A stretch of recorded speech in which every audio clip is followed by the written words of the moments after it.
এসে আমরা গোপালনগর অশোক চিত্রম সিনেমা হলে এসে সিনেমা থেকে আমরা এত সুন্দর মুগ্ধ হয়েছি, এত সুন্দর অ্যাক্টিং, এত সুন্দর লেখা ছিল সিনেমার স্ক্রিপ্টটা। সে দেখে আমরা চোখের জল যেমন ধরে রাখতে পারিনি, তেমনি ভাবে একদম মনে হচ্ছে যে পুরোনো দিনের সিনেমা হলে আবার চলে এসেছি। সেই রকম অ্যাক্টার, সেই রকম অ্যাক্টিং, সেই রকম কিছু আমরা দেখতে পেয়েছি। আর এত সুন্দর অ্যাক্টিং দেখে আমি খুবই ভালো লেগেছে। এবং সবার কেমন লেগেছে? খুব ভালো।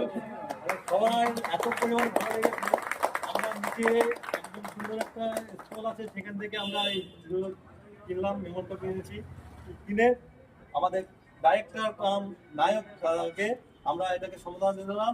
এখন জানাবো ব্যাসপুরের সম্বন্ধে। থ্যাংক ইউ, অনেক বড়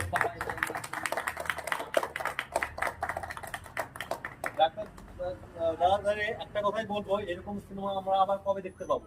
খুব শীঘ্রই আমরা চাইছি যে মানে এই ছবিটা অবশ্যই দর্শকের থেকে যেটুকু আমরা রেসপন্স পাচ্ছি ভীষণ ভালো লেগেছে সবার।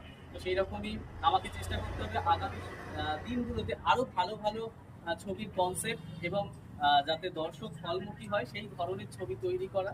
আজকে এটা আমাকে যে আমার সহপাঠী এখানে যারা আছে তেনারা আমাকে যে এই সংবর্ধনা দিয়েছেন এখানে, তার জন্য আমি ভীষণ গর্বিত।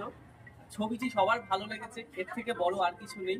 তাই আমি বাকিদেরকে বলবো সবাই হলে এসে ছবিতে দেখুক এবং সবাইকে দেখার সুযোগ করে দিন। ধন্যবাদ।